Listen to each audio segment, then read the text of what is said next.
से पीछे हो जाइए, स्टेज के कोने लास्ट तक जाइए, आप स्टेज को छोड़ दीजिए। कि अब बस कर रे कजली रहे दे,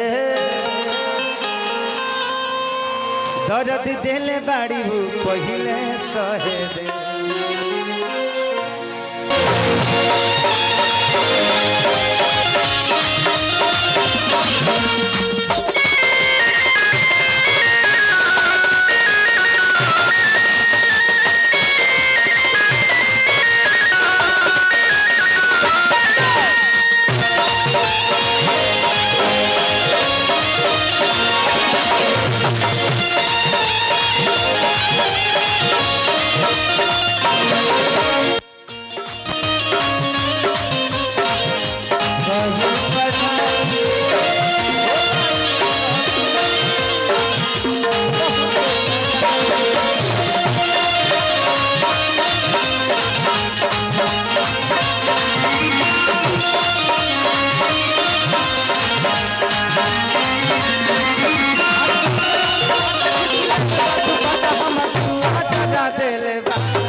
चार साल बाद मिलन भइल बा।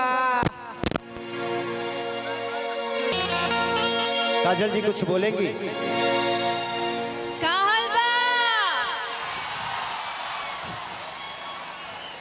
सबसे पहले तो आप सबको दिल से प्रणाम करती हूँ और हमारे उमा शंकर जी जिन्होंने हमें यहाँ पे आपकी सबके बीच में आने का मौका दिया, तो मैं धन्यवाद कहना चाहूंगी।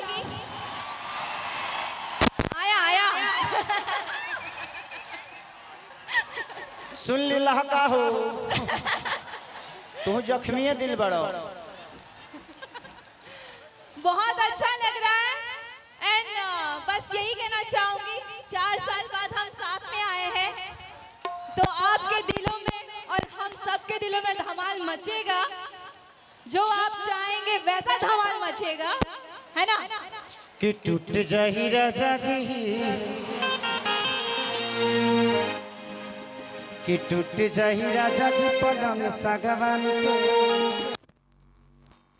जाए। कि तनी सूत द चदरिया तान के तान के तान के। तो क्या करे कि रिकॉर्डिंग डांस काजल जी के साथ कर दे। तू लो जोर से हल्ला करके बजाओ। उमा शंकर भैया, मैं पहली बार ना किसी नेता को नहीं, मुझे लगता है कि इस जवार बेटा को देख रहा हूँ। और पिछली बार भी मैं जब मैं आया था से 5 साल पहले, तो एक चीज मैंने देखी कि लोग अपने बेटी को गर्भ में मार देते हैं। जब उमा शंकर भैया जी से महारथी अगर हर जिला में पैदा हो जाए तो बेटियों की मारने की जरूरत नहीं है, क्योंकि बेटियों को कन्यादान देने के लिए एक मसीहा ऐसा भी है जो इस जवार की हर बेटी को अपना बेटी समझ के और उनको खुशी खुशी एक ऐसा जीवन साथी दे देता है। जो पत्थर मार दिया किसी ने, जाने अब का करब, अब वो में हमार का गलती वैसा थोड़ी बजे पत्थर हमें उठा के दिलर नहीं हो। ऐसा है कि चिंता ना करिए, कैमरा इतने चल रहे हैं, एक एक आदमी कैमरे में रिकॉर्ड हो रहा है। और अगर कोई एक आध आदमी अराजक तत्व बीच में है तो उसके अगल बगल देख ले कि कौन बोतल उठा रहा है, कौन क्या उठा रहा है, उसको पकड़ के वहीं पे इतना इलाज कर दीजिए कि फिर उसकी हल्दी दूध पीना पड़े।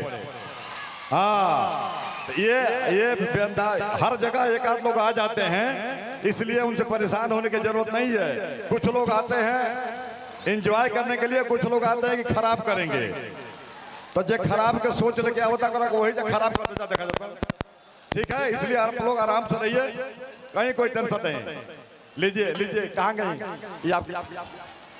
अच्छा, एगो लड़का है यही उमा शंकर भैया, एगो लड़का बड़ हुए जवार के हमारा लगे, ओकर मनोज नाम हो।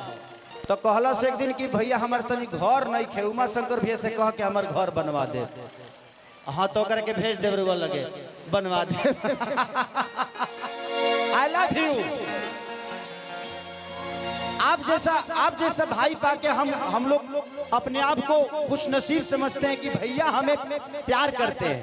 ऐसा प्यारा इंसान मैंने नहीं देखा है जो अपने लिए नहीं आप सबके लिए जीता है। एक जोरदार हल्ला करके ताली बजाओ। I love you. तनी पलंग सागवान के तूर देबो बात लगे। हाँ यूट्यूब पर होई ना, आज काजल जी के साथ पलंग तूरी देते हैं हम। बहुत दिन बाद मिलल बड़ी ई प्यारी काली परसों के काजिल न रहे, भुला गइलू वैसे जैसे भाइल न रहे।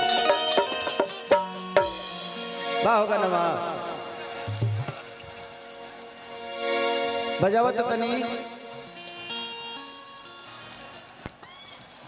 प्यार तो कभी भूला नहीं जाता, पहली बात। और किसी ने मुझसे कहा था कि मोहब्बत होती तो भुला देता, मोहब्बत होती तो भुला देता। आगे का लाइन ये बताएंगे। लेकिन क्या करे तुम इबादत बन गई हो।